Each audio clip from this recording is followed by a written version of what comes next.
Welcome back to another episode of I Know, a solo Beatles video audio podcast this time, where we talk all things solo Beatles. Now, today I have a really special guest.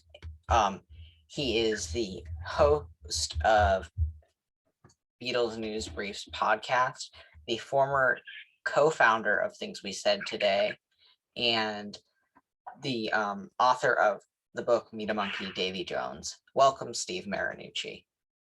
Thank you, Hudson. Glad to be here. Yeah, I'm happy to have you. And today we're actually going to be doing something a little different for Ringo's birthday, because we're not just an FYI, we're totally not recording this at the end of June. This is Ringo's birthday. That we are doing this. Well, it will be at least uploaded then. So we're gonna count down our top 5 favorite Ringo albums and our top 5 favorite Ringo songs, and also our least favorite from each of the category. So, okay, Steve, I want you to start with your 5 favorite Ringo albums. List them all, and then we'll kind of talk about each and every one. Okay, I'll start with number 5. Number 5 is I Want to Be Santa Claus.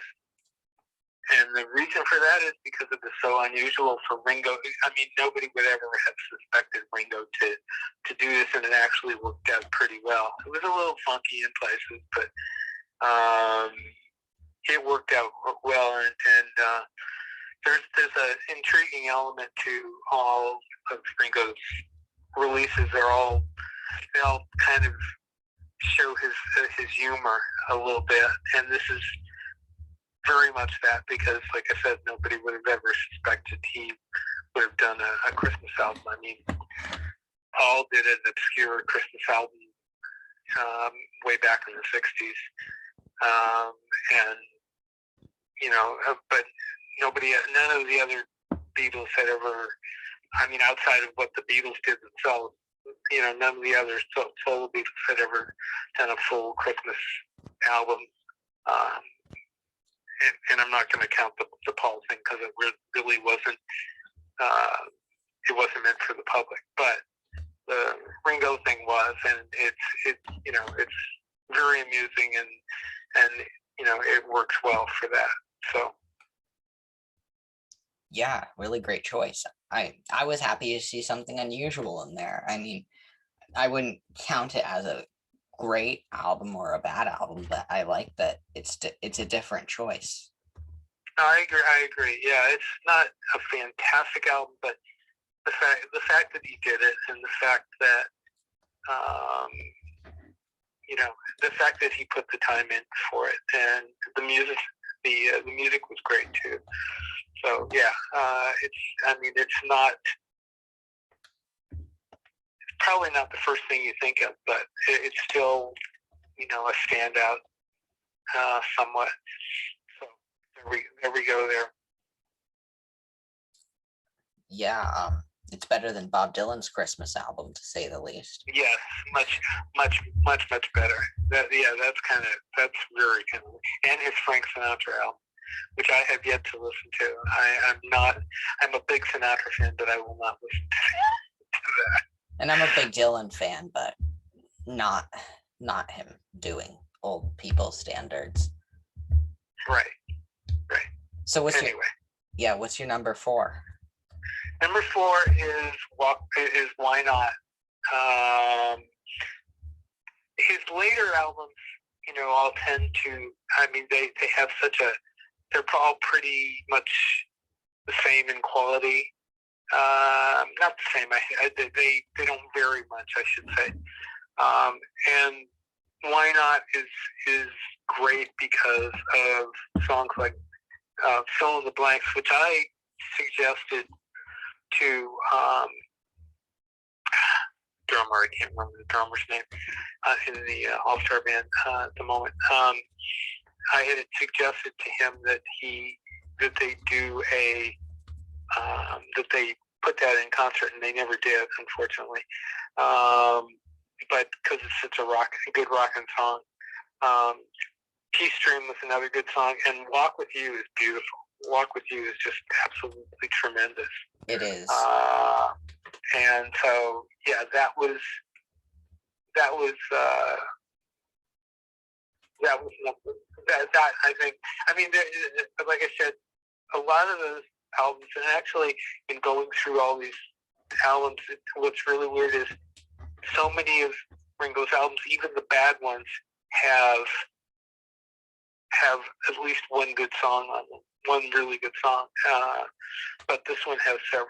So there we go. Yeah, great.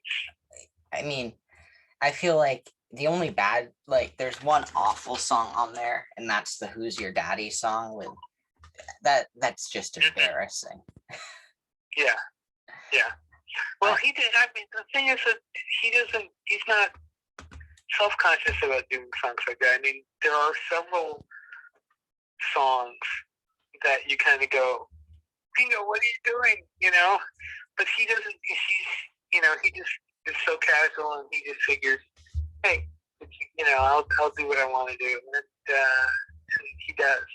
I mean, he knows that he's really taken his self-confidence. I think has gone up a lot since the Beatles days. I think because they never really showcased him as much as he gets showcased now with the solo albums, and he really, he's not afraid to do anything, and so.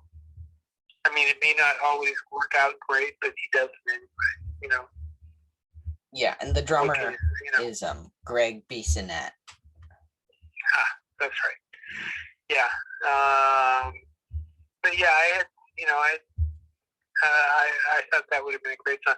There's another song that I would love to see the All-Star Band do in concert, and they probably never will, is In Memory of Elizabeth Reed. I think I actually told his publicist that, and they have yet to do it. But that's one song that that every time I hear the Allman Brothers do it, I go, God, Ringo and Greg would be great doing that song. That would be, and with Lukather and the rest of the band. I mean, they would be fantastic doing that. But in any event, okay. Number 3 is Vertical Man, and that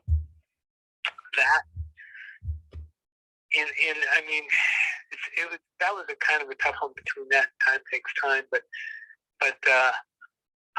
Vertical Man was the one that when it came out, everybody kind of went, "Oh my God, he made a great album," and it really is. Don't go. I'm just trying to read my writing. Nope, that's not right. But there are, that was just such a great album all the way around, and it still stands up, fantastically today. It was like the second coming of Ringo from after the dearth of really bad albums that he put out. That it was a tough choice there, but I think that it would have to be number 3. And then number two and number 1, I don't think are going to be any surprise. Number 2 is Goodnight Vienna. And when you've got songs like Back Off Boogaloo, which is still a tremendous song today, and I love when he does that in concert. Goodnight Vienna and No No, which is hilarious now to hear him do that. That is such a great.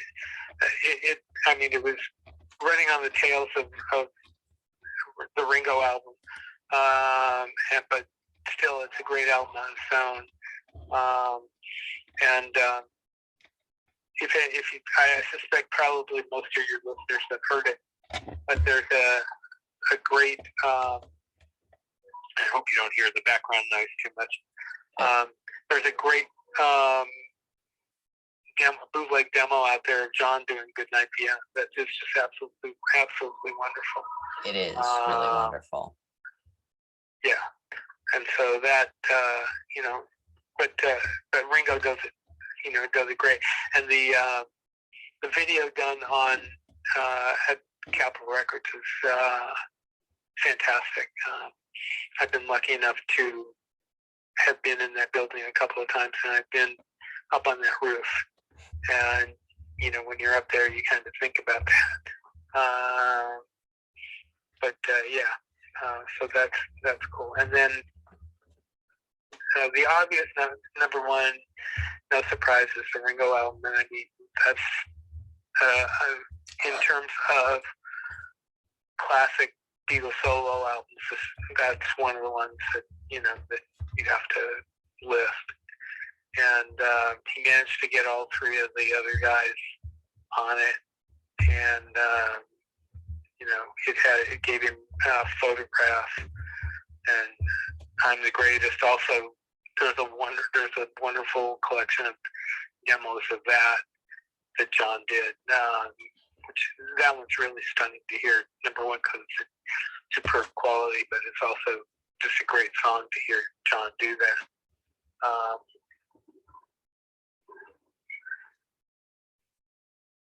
Sorry about that. Oh, you're fine. had a motorcycle rider just taking his time riding down the street. But anyway, so that's another great album. But anyway, those are my five.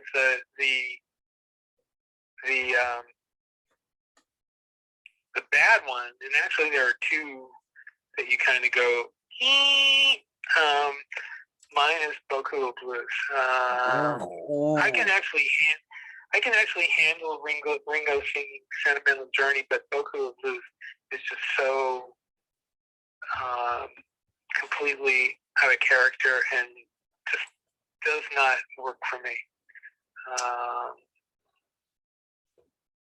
What's the other? I suppose. Thumbs down. I'm sorry? What's the other one? Well, I mean, it's between Boku of Blues and Sentimental Journey. Oh. And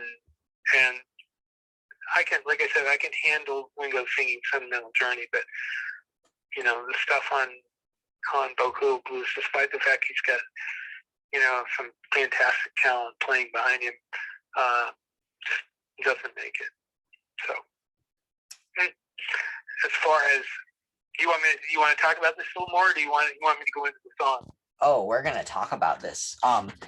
I am so disappointed because perfect segue. My number 5 for 5 favorite Ringo albums is Bukus of Blues. Oh, really? Yeah. There's something special about Ringo doing a country album, and I think it was Give More Love from, what was that, 2016 or 17? Mm-hmm. That was originally going to be a country album, and right. I wasn't a solo fan. I was into John's solo career at that point, but I wasn't into the group or Ringo at that point. I think that it would have been great to have him do something like this. You really have to be in a down in the dumps mood to enjoy that album. I think you have to be in the mood you're gonna have to play like a Brainwashed or a Plastic Ono Band or well, he almost did an album with Chips Moman, who's a Nashville producer back in the 70s or 80s, I think it was the 80s. Yeah. That eventually, came out on bootleg, and I mean, that probably I don't remember the specifics of the album, but I mean that probably would have been a little closer to country. But I would like to see him do one now because his voice is just so tremendous. And you and I were talking about this yesterday. I mean, to be perfectly honest, he's got the best voice of the remaining Beatles now. And that's really astonishing considering back in the 60s when we were, listening to the Beatles, everybody was saying how bad his voice was. And it wasn't that great. But whatever happened, and I don't think we've ever heard exactly how he figured it out. Maybe it was his when he cleaned his act up. Yeah, I think it was the alcoholism that really drove his voice down in the dumps. Yeah, but now his voice is absolutely tremendous.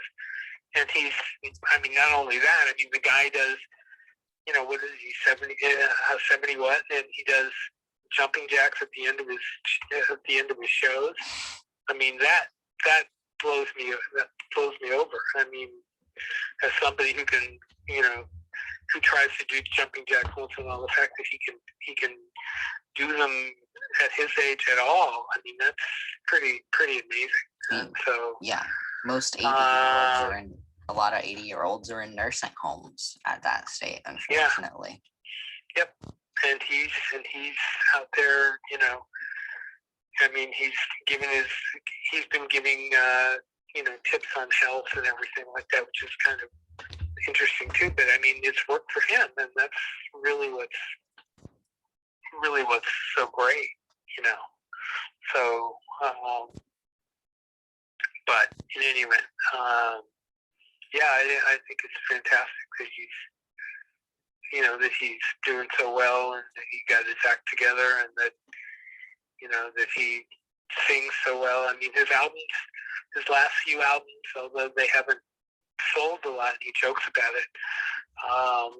They've been very listenable. You know, some a little more than others, but you know, and like I said, they always have. Even the EP he just put out has, you know, a few tracks that are very listenable. So, you know, he's somewhat, you know, he's pretty consistent in his quality of his work, and it's, you know, it's good. It's not all throwaway. I mean, you know, unlike some people who, you know, put out stuff. I mean, to be honest, I did not like Egypt Station all that much. I hate that album. Do you really? I wasn't going to be that strong about it. I really like Happy With You, and that's about it. But me and my good friend Ethan Alexanian, we did an episode on it, and we both really don't like that album.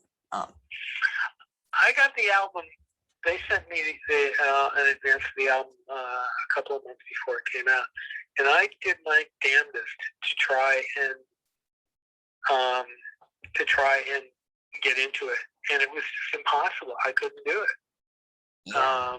And I really felt awful. And then after I did that, I talked about it on the podcast, and there were people that agreed. And then when McCartney 3 came out, again, I tried to get into it, and again, I couldn't do it. Weird. Did you like McCartney 3? Oh, that's one of my 3 favorite Paul albums. Really? Yeah. Okay. Well, I thought McCartney 3 was the problem. I thought with Egypt Station was that it was too diverse. It had no continuity, and I thought the same thing with McCartney 3. Although, had he maybe switched the track order around, I can't remember the name of the opening track. I did not like the opening track at all. I didn't think that belonged where it was. I think he should have had something a little stronger at the beginning. But I was disappointed in McCartney 3. Maybe when he gets back into the studio, you know, with a producer, and you know, has the full resources of the studio, maybe that will be a better piece of, you know, a better work. But I understand what he was trying to do with McCartney 3, but I just didn't think it was all that successful. But that's my opinion. I'm glad you have your opinion, but I mean, we won't get into it, and good thing we're like 5,000 miles apart, because I think we would be in a fist fight by the end of this. Really? I mean, to be honest, I mean, I absolutely love McCartney 1. McCartney 1 is one of my all-time favorite McCartney albums, along with Tug of War. I love Tug of War. What about 2? What about McCartney 2? 2 isn't as good as McCartney 1, but it still is I get what he tried to do, and I understood it, and I appreciate it. But part of the problem with McCartney 3 is the vocals. The vocals are just not up to snuff, and that's I think that's the saving grace with a lot of McCartney's earlier work, is that his voice was so damn good. Yeah. It's not now, and it's hard to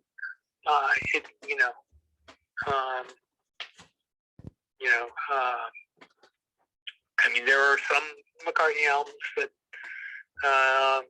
where the songs are not great, but his vocals save it. But what can you say? I don't know. But anyway. Yeah. I think that might have been my favorite tangent that I've ever gotten on with a guest. Okay. So anyway. Moving on to my number 4 pick, and I know your former co-host, Professor Cozen, would love that I picked this. I picked Stop and Smell the Roses. Yes, he probably would. Yes. Probably would. He's probably listening and jumping up and down as he hears this in 2 weeks. Because I'll be in Maine when this goes up, so I won't actually be that far from him. So, I mean, I love Rack My Brain. I love Private Property that McCartney wrote. Rack My Brain, I mean, that was Ringo's last minor hit, unfortunately. Mm-hmm. Something like Weight of the World, I don't understand how that wasn't a smash, but what's really funny is a couple of years ago, there was a Russian 2-disc bootleg set called Ringo Starr's Greatest Hits that gathered together a lot of those tracks, those really good tracks, and paired them together. And to this day, he has not put out. I mean, they were supposedly working. They've been supposedly working on a Ringo anthology. Why it hasn't happened to this point, I don't know. But that Russian thing was great. I mean, it was really, there was all sorts of, there were a lot of good songs on there, and they all, they showed how well, they showed the best of Ringo.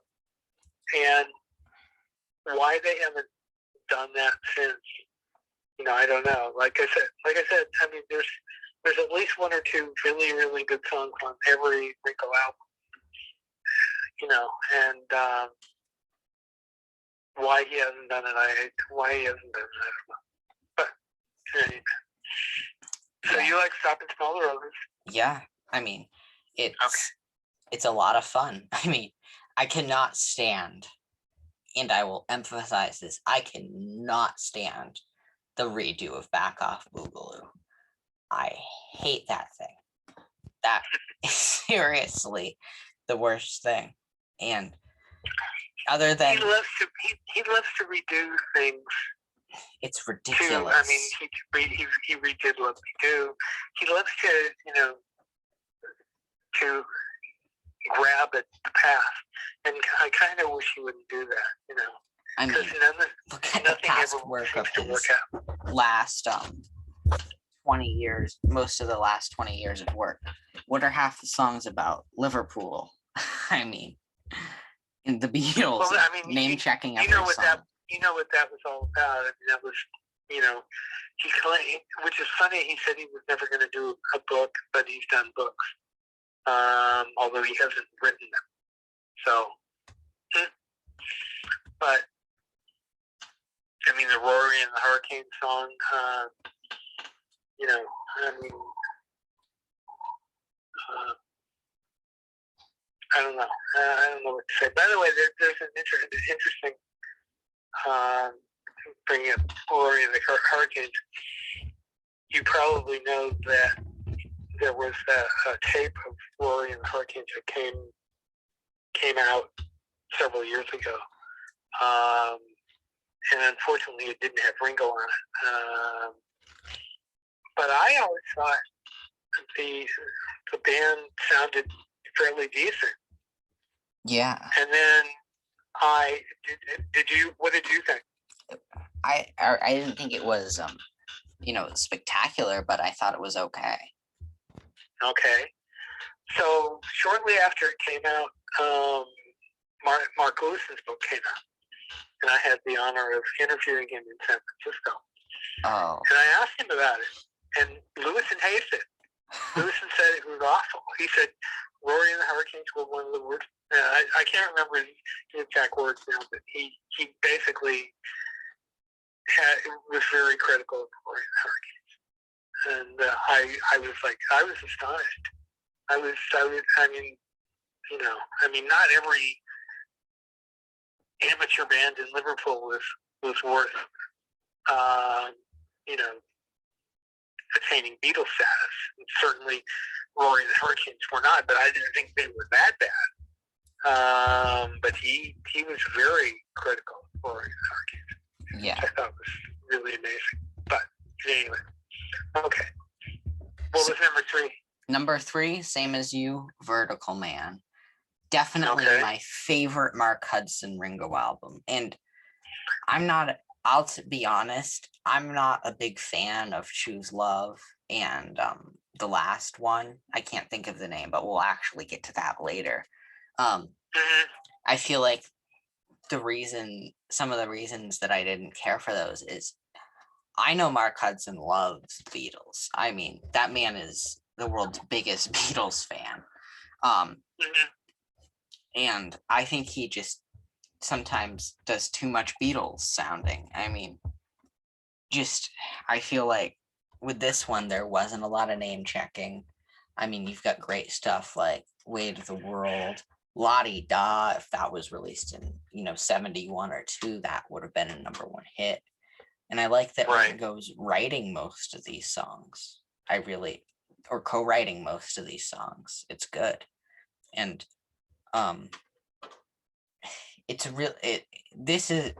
these 3 albums really could have gone on any order. Right. The whole Mark Hudson thing and Ringo is really kind of sad. I think Mark's work, taken as a whole, has a real nice feel to it, and it's too bad that that didn't work out. But in any event,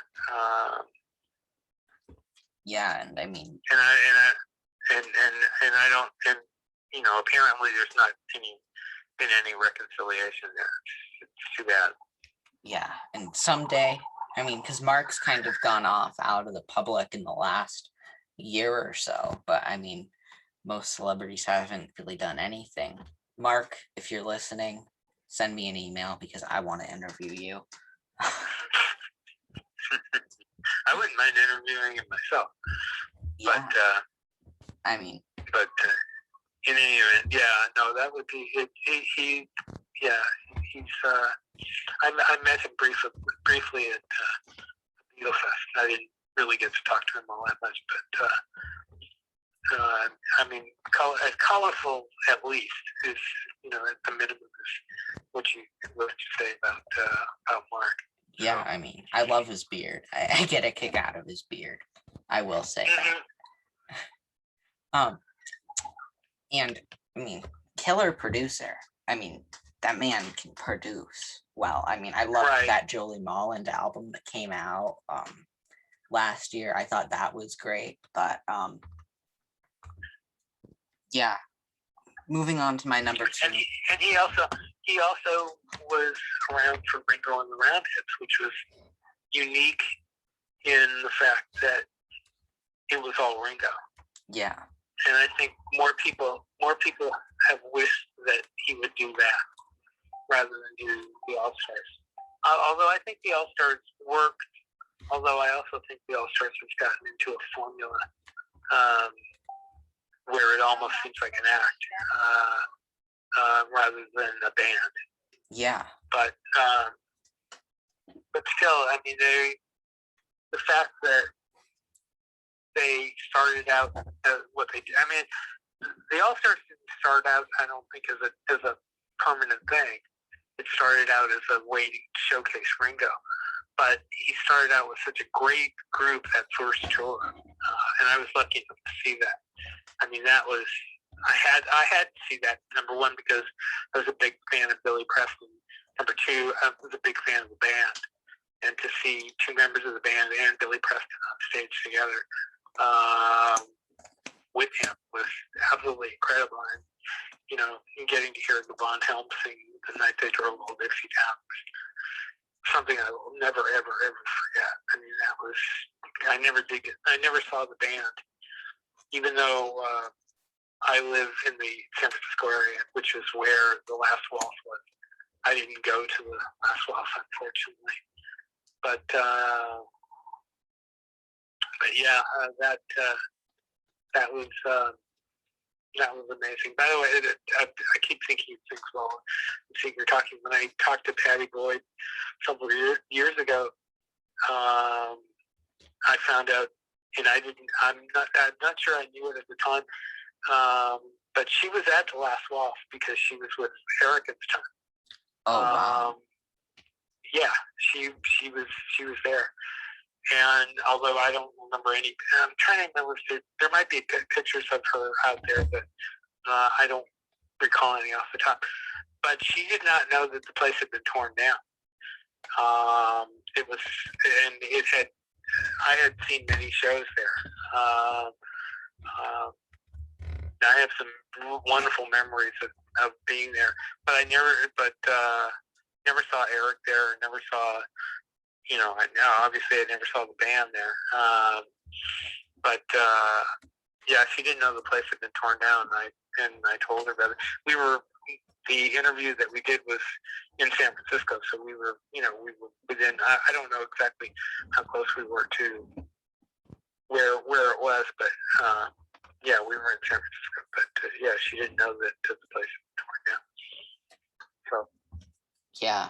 You guys interviewed her on Things We Said Today, right? Once?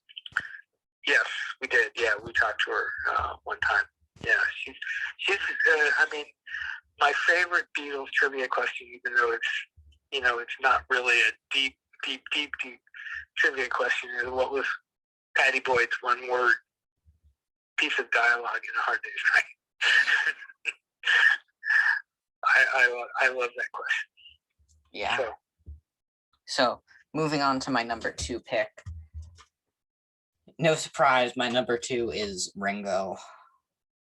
The only reason. Now you're surprising me, because I would have picked Ringo for number 1. I mean, I picked Ringo for number 1, and I thought that has to be the logical.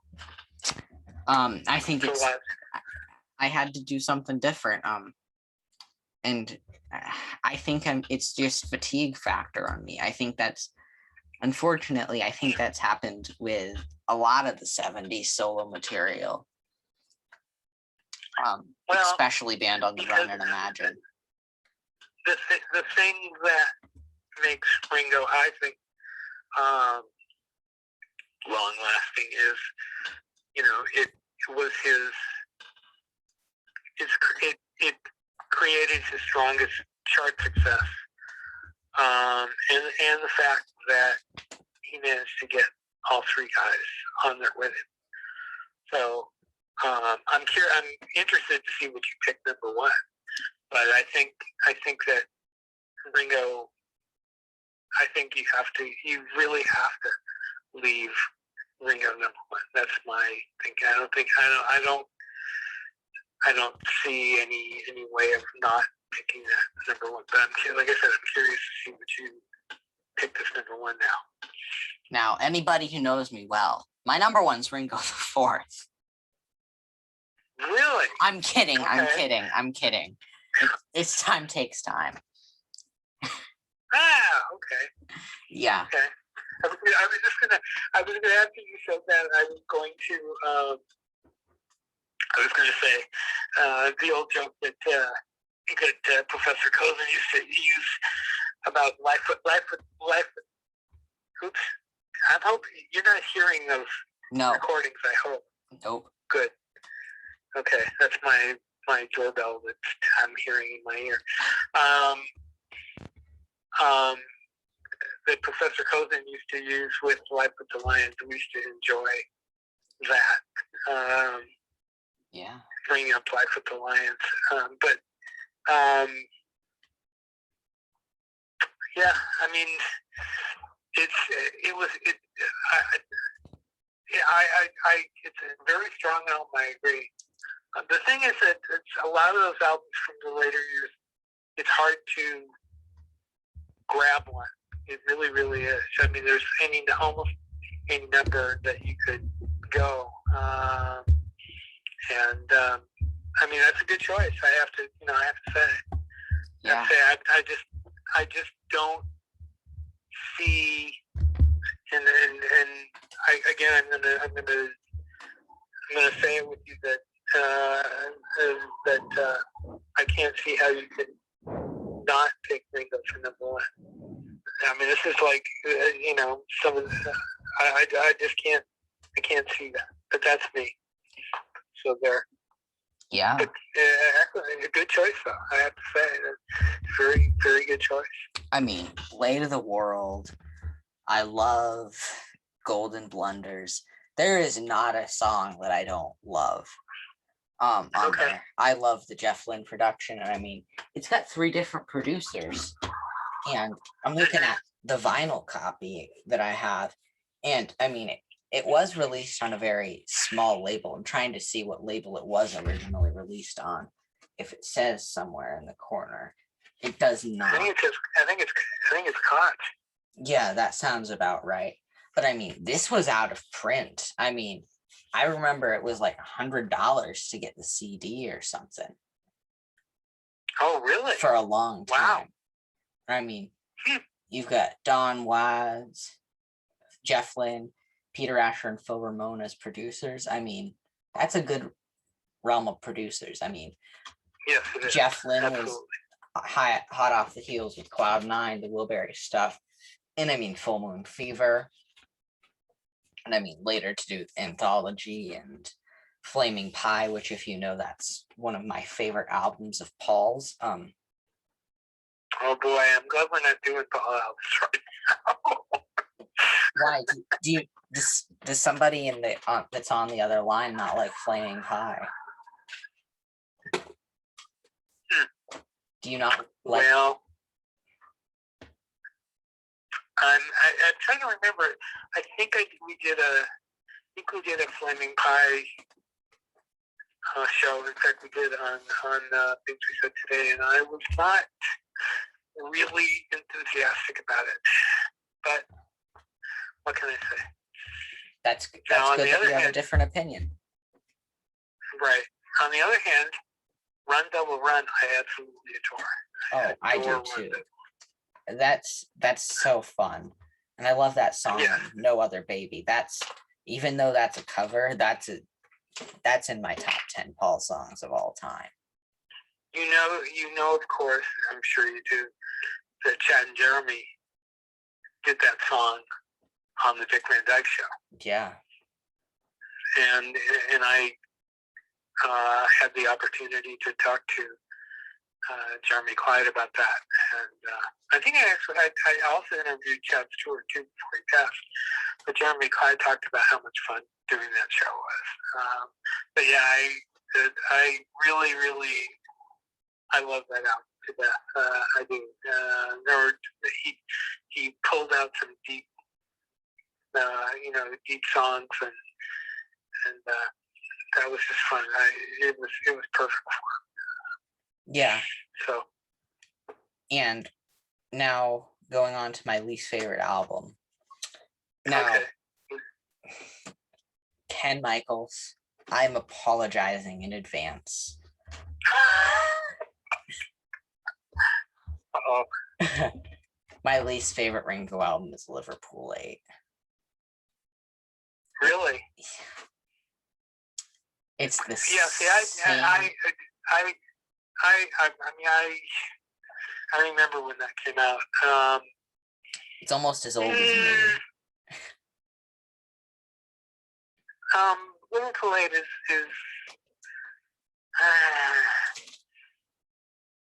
it's okay. I think, but nothing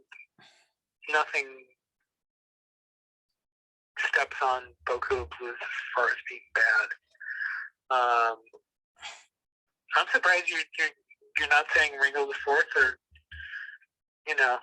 but anyway. I hate that album too, but I'm so sorry, Ken. Please still come back as a guest sometime. Don't block me from your email list. I even like Old Wave quite a bit. Okay. I think you're a very distinguishing person as far as Ringo stuff goes. If you like Old Wave, but there's one song that I can't get enough of, and we'll get to that in just a minute. Okay.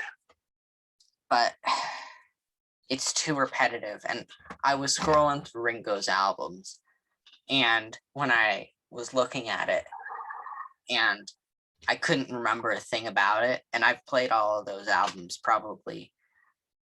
I'll be honest, I'm not super familiar with it. I've played it probably 5 times. And I'll tell you this, I'm a vinyl person.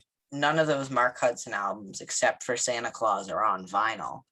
And I think once they get a vinyl release, which I hope they do, because I just need to have all my Ringo albums on vinyl, I think I'll probably appreciate it more, but it doesn't cut it for me. I can't honestly remember anything about it except for Rory and the Hurricanes, which I cannot stand because it's just so repetitive, and I don't like the name checking of Beatles songs. I mean, it's annoying.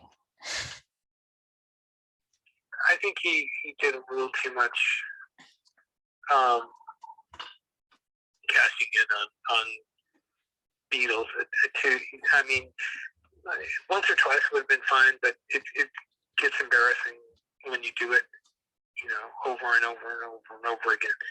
I mean, we know he was a Beatle. He doesn't, he reminds us, continually. Whereas outside of, his shows, Paul doesn't do it as much. Right. Paul plays it a little, he plays it a little more casual about it, where Ringo is not. And like I said, it gets him a little embarrassing. The guy has a lot of talent. We know that. He's a fantastic drummer. I went to when they had the Ringo exhibit in LA.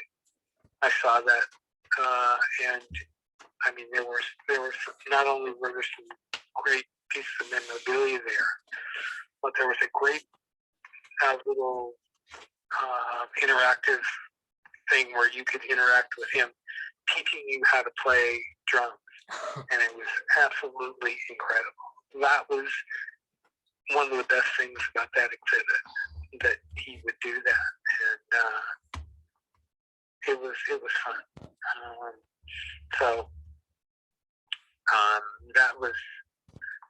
That was really something to see. But yeah, the guy has tons of talent, and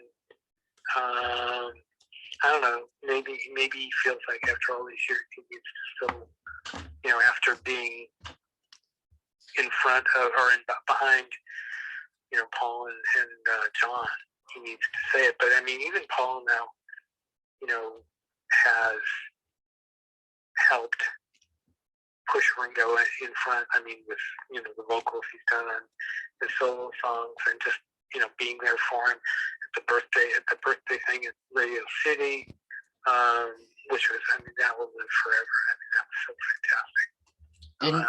Didn't you go to the 2010 show? That 2010 his 70th birthday special? No, Oh, no, I did not. I was gonna say Was somebody. that the one? Was that the one? Was that the one in New York? I think so, because Ken. I think I was talking to no. Ken Michaels once, and him and his wife were in like one of the front row seats, and his son was in the back, and Paul was like right next to him or something.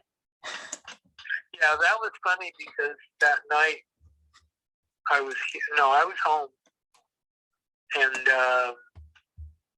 I got word early in the evening that he was there, and everybody, and in those days there wasn't TikTok and Instagram and all that stuff, but we still I got the word that he was there, and it was astonishing. I mean, everybody knew what was coming, and I'm trying to remember the details now of that. Yeah, I can't remember. I mean, we didn't know he was going to sing "Birthday," but I mean, he could have guessed that that's what they were going to do. But yeah, it was pretty amazing that night, and the video. I'm glad they recorded that, because there was a bootleg video that came out shortly thereafter, and then finally the real thing. Apparently, or the professional one that came out that had stereo sound and everything. I'm glad they made that. So Yeah. But, yeah. I mean, I think that, yeah, I mean, that would have been amazing to see them together. I mean, if I was not 3 and in preschool and knew what was going on, I would have tried to get there. Well, I just realized you might have been asking about the TV show, the CBS TV show, where they appeared together in Hollywood. And no, I did not. I was not there for that either.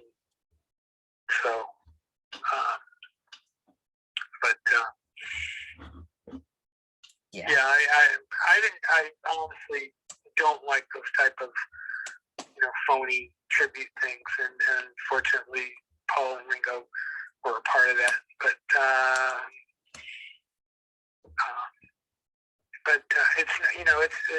it's nice to see them, at least friendly after all these years. It kills me, however, to see the media blow up every time they get together and say they've reunited. No, they've not reunited. They will never reunite. They've said that, and anybody knows that there are only 2 Beatles left, and any time they spend together, any work they do together, we are fortunate to have, but it's not a Beatles reunion per se. It's 2 people, 2 friends working together. So I did, like I told you yesterday, I did go to the Love celebration in Vegas, and they were both there for that, and that was something I will never forget. That was just absolutely fantastic to see both of them, and to hear them together, and that was just amazing, and to see Love again. But no, I did not go to the CBS thing either. But anyway. That makes me jealous, because I mean, I wasn't even walking when the Love show happened. I mean, I was still crawling. They just now, as a matter of fact, I think I carried it out here with me. Yeah, I did. They just announced the other day that Love is going to be kicking up again starting August 26th. Oh, good. So you can, and they've started selling tickets already. So you can make plans to go. I would suggest, however, you not go in the middle of the summer, because it's very, very, very hot in Vegas gets over 100. Yeah. So, but yeah, it was tremendous. It was tremendous. No, I don't want to end the Ringo segment of the show on a negative note, but what is your least favorite Ringo song? My least favorite Ringo song? Yes. Then we'll get to the song portions. My least favorite Ringo song is, I think, one that you mentioned that you actually liked, Rack My Brain. What? Sorry. Sorry. Oh. See, we'd have fun together if we were doing this regularly, because we would be disagreeing with just about everything. Yeah, I think you're gonna have to come back again. Because this is... So yeah, I mean that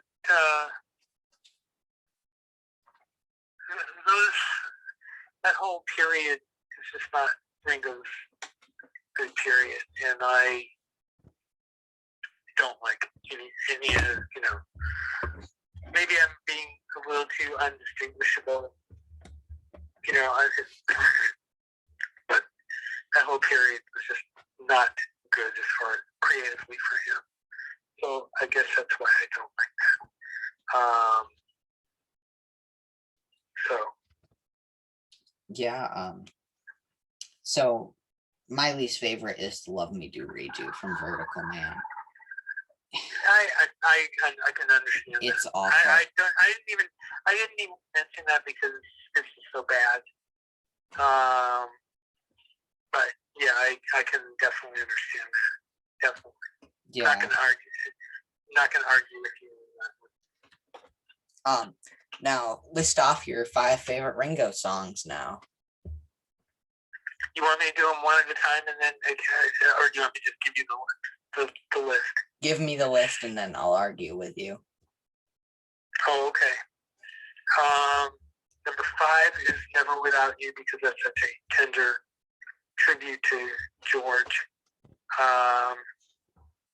King of Broken Hearts, number 4. Don't Go Where the Road Don't Go is number 3, because I just love his vocal on that song, and the way the band plays that every time. Back Off Blue Blues, number 2. Actually, that probably could have been number 1, but it's number 2. And then It Don't Come Easy is number 1. And I probably could have put Walk With You in there somewhere, because that's a gorgeous song. Gorgeous song. So. Good choices. I don't hate any of those songs. I think Walk With You was beautiful.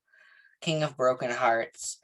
Was that George Harrison's last slide guitar solo recorded? I believe it was, yes. But what about Marwa Blues? Was that recorded towards the end of, or was that recorded sometime in the 90s? I don't know exactly when that was recorded. I mean, I see what you're saying. No, I think you're right. I think probably that piece. Yeah. King of Broken Hearts. Beautiful song. And that's the only I mean, he was sick while doing all that, and it still amazes me what he could have done when he's sick. And I've mentioned before, Brainwashed is my favorite George Harrison album of all time. So really, yeah, it is my. It was astonishing when it came out how good he managed to make it. I mean, you could tell some of it was pieced together, but it was very, very, very well done. Yeah, excellently, and I'm anxious to see what they do with the All Things Must Pass 50th anniversary release. Although it's too bad that so much of that stuff has already surfaced beforehand. I'm hoping we get something for Rocking. I can't remember the track list, but I wonder if there's a version of Rocking Chair in Hawaii on there, because that did surface. That was from those sessions. Mm-hmm. The one thing I hope they do that they didn't do with I can't remember right now, the Lennon thing that came out, the Plastic Ono Band, was to segment, to put all the outtakes of one song together, rather than like they did with Sgt. Pepper, rather than separate them in album order. I think that really was something they shouldn't have done with Plastic Ono Band. And I love Plastic Ono Band. I wore out vinyl copies of Plastic Ono Band. I love that thing so much. But it was when I listened to the box set and heard the outtakes all, segmented according to album order, I was really, really disappointed. I thought it worked much better with the Sgt. Pepper, the way they did Sgt. Pepper and put them all together. Because I think that's the way people really need to hear it, is, in the order of, what they did in the studio, not segmented to create alternate albums. A lot of bootleggers have done alternate albums, and it's okay for what they are, but, if you're going to showcase all, or at least a good portion of what you've done in the studio, you don't need to separate them out like that. Yeah, but I am just surprised that you picked that, but I will, as your least favorite, but I will pretend. You'll pretend I didn't. Okay. Yeah, I'm gonna have to send Ken Michaels after you.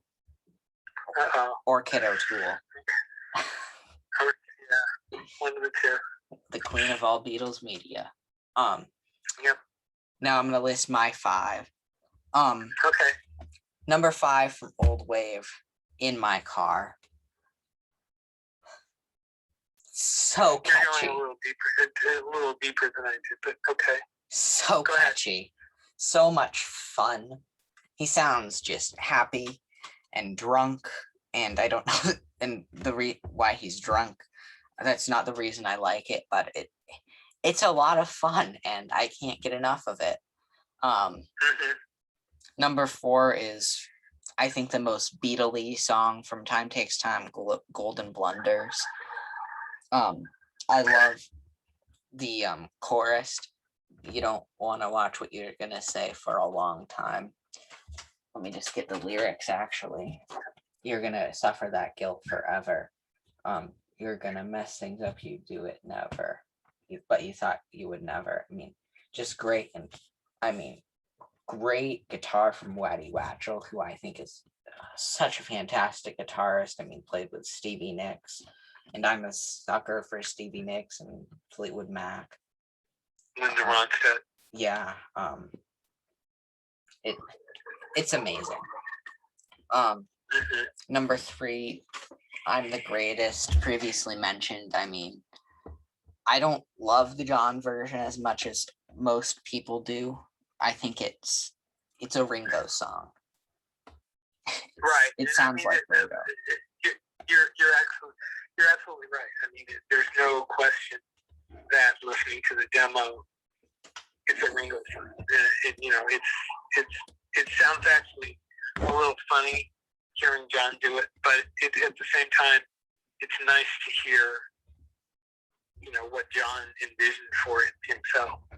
So. Yeah. Number 2 is the title track from Goodnight Vienna. I love the demo of John doing it. It's catchy. I love the that opening lick. It musically, it's a perfect song, I think. And number 1, Way to the World. Hands down, the best Ringo song. Yeah. Okay.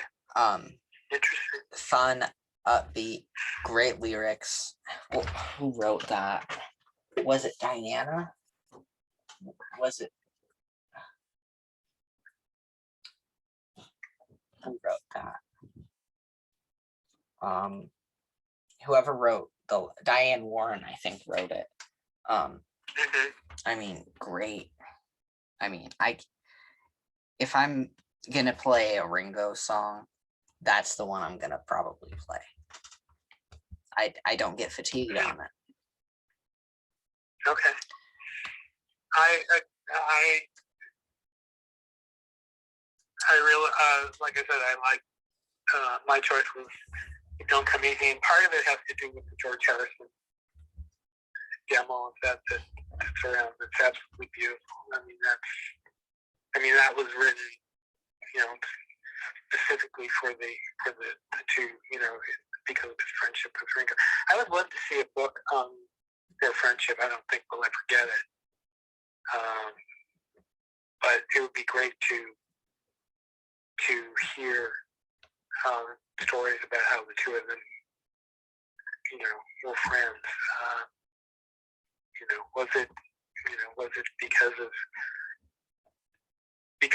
the partnership of Lennon and McCartney that they felt they had to get together, and all of a sudden, and they, and it turned into, a real deep friendship.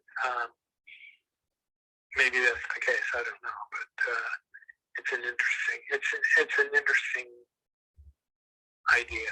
It's an interesting thing that that they became so close, and that Ringo, who's not a very emotional person, actually broke up talking about it in the anthology. Yeah.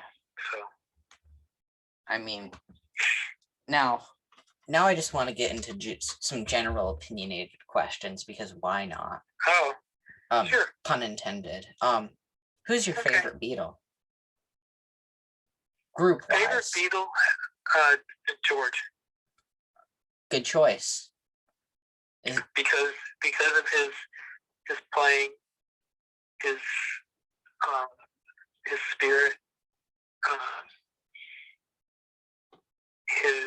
he got me into meditation. I visited the meditation gardens in LA where we used to hang out. And it's just, he just had a great spirit about him.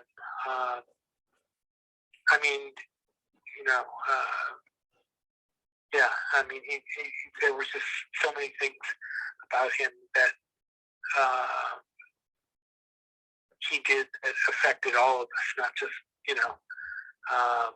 so yeah, he would have to be the first choice.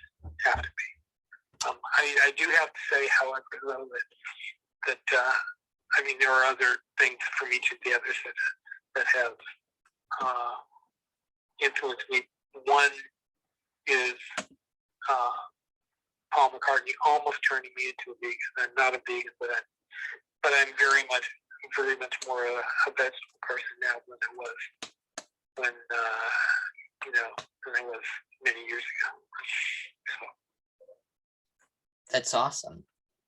I hope you don't just eat vegetables like Ringo, because that. No, although I've done some reading recently, and I've become more vegetable oriented than I used to be. But no, I will never give up. I will never give up certain meat. I don't eat red meat. But other meat and fish, I eat other meat and fish. I eat fairly regularly, so that's not going to change. Yeah, because I actually tried to do that, but no, I'm not going to do that. Because Ringo still, that might be good for aging, because Ringo just hasn't aged a day since Time Takes Time. Yeah, I know. He really hasn't. It's astonishing how every time I see him. In fact, with that new haircut he just came out with, he actually looks a little younger. Although I don't like the haircut, but Yeah, Not it can't be worse not than a Paul's driving rain haircut. Oh my God, that thing's awful. yeah, really. Oh, eh, oh, he just looked terrible in that album. I mean, and I like that album. Are you a fan of Driving Rain? No, Oh, no, I am not. I'm not a fan of Driving Rain. is there any good songs on there for you? I'd have to look at the list to see what's on there. I can't think of the track list off the top of my head. But like I said, one of the Paul albums I dearly love is Tug of War. I absolutely that one just blows me over every time I listen to it. I think that's one of his most beautiful albums. I think it's aged well. I don't think it's aged at all. I think it's fantastic. I don't think age is even into it at all. I think it's just a fantastic album. Right behind, well, that and Flowers in the Dirt are definitely his best 80s albums, I feel. The Flowers in the Dirt tour was the first time I saw him. And we saw him at Berkeley, and that was the night. And there's been a bootleg of that show that I went to. And in the middle of Figure of Eight, Linda yells out, "Yeah!" And I remember turning to my wife and going, "Oh my God, there's Linda." But now I'm really glad to hear that again. Yeah, that was the first time I saw Paul. Yeah, and I just want to talk about things we said today for a little bit, because you did a lot of crazy, awesome interviews, and we discussed some of this last night. Did. I mean, let's talk about the Denny Sewell interview, which is probably my favorite episode of things we said today. Yeah, that was. I'm trying to remember. Denny is such a great talker. Yeah. And, I mean, it was really Denny that propelled that. Denny made such great comments, such a couple of things we weren't expecting, and he propelled the whole thing. He was wonderful. He's a fantastic interview. He is, so personable. So he doesn't have. Sometimes when you talk to people, they have a guard where they're trying to hold back things. They're very regimented in what they're going to say. Denny is not that regimented. He's very open, and he will say things. I remember him talking about the early Wings tours, and it was great to hear him, talk about that. And he was very, he would say things about, he would say things that probably you wonder if Paul would actually want him to say. Yeah, But the interview I did with him on Beatles was the same way. He's just that way. He's fantastic. He really, really is. And I remember him talking about one day Linda didn't come to the studio, and Paul going off on womenly stories, and oh my gosh. I mean, just a funny guy. I mean, talk about funny. Yeah, he is. I got to. He did an appearance locally at a music store, and he did his little Band on the Run thing where he played drums to the recordings, and it was so. I mean, we were right there, and it was so cool to hear him do that. It was a lot of fun. So he's as big of a Paul fan as I am.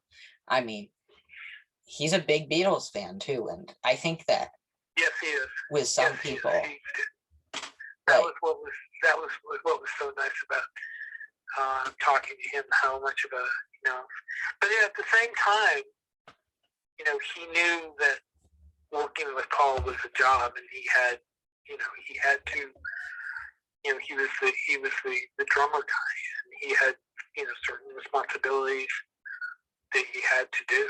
And so it was fantastic. It really was. And how was because you are in the media, was it easier to locate guests for the show? Maybe a little bit, but once you establish yourself, it becomes easier. Yeah. So it's, I had,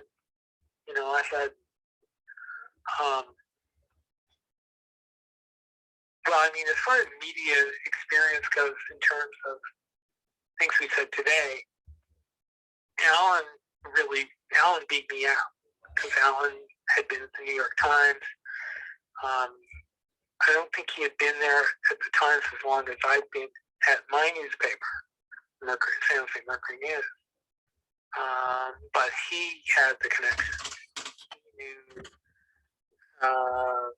He knew everybody. There's a great story that I don't know if Alan told you, that the night that and I'm trying to remember which Paul album it was. Was it Flaming Pie? Yeah, it was Flaming Pie. We used to have a little group of people that used to hang out on Prodigy, I believe it was, which, for those of you that don't remember, was an old precursor of AOL back in the early days of computers. And so we used to message each other, and we used to talk about the Beatles. There were some great people. Joey Self, the attorney, who wrote the 2 pieces on George Harrison that were on my Abbey Road Beatle page site. Saki, who was who kind of ran Rec Music Beatles, the Usenet Beatles group, which was another great place to hang out at. Anyway, he told us the night that he was the first to reveal, we were the first to find out that Flaming Pie was the title of the album. He said they've agreed, and I don't remember exactly if Yoko had anything to say about that or not, but I remember he said it's been determined it's going to be Flaming Pie. It may very well have had something to do with Yoko, because John was the one that used the term. Yeah. But I remember he told us that we learned it before it was announced publicly. It was like, I'm going to tell you this, and you're going to hear about it, but Flaming Pie has an ultimate album. Sure enough, it was. And so, yeah. But yeah, there were all sorts of things that we found out back then. But anyway, Alan was a great source of people. I believe Ken brought a few people, and we were all coming up with ideas. I think the idea for the Elliot interview was mine. And that, to this day, is, like I said, is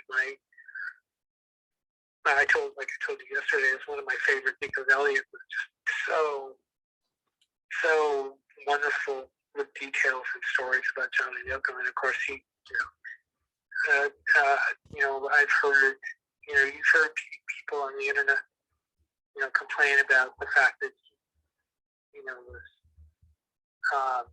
so defensive of them. But I mean, he was just, he was there for everything, and he loved both of them. Still to this day, he's very close to Yoko. Yeah. Who, and we could do a whole, if you do ever bring me back, we need to discuss Yoko, because you were telling me you were a big fan of Yoko. But yeah, Yoko is a fantastic person, and I've had the privilege of talking to her on the phone twice, and I've seen her live a couple of times, and she's an astonishing person. John was very, whatever you want to say about Cynthia, and I also met Cynthia, who was wonderful. And in fact, I remember when she was at Beatles Fest, she mentioned Yoko, and there was a big boo, coming from the audience. And that always was very embarrassing that Beatles fans were so down on Yoko, and some still are. But Yoko, Yoko is a fantastic person. She really is. Anyhow. Now, Steve, I think that sums our show up. I want to turn it over to you to plug whatever you would like to plug. Well, I mean, we've mentioned the fact that I host Beatles News Briefs.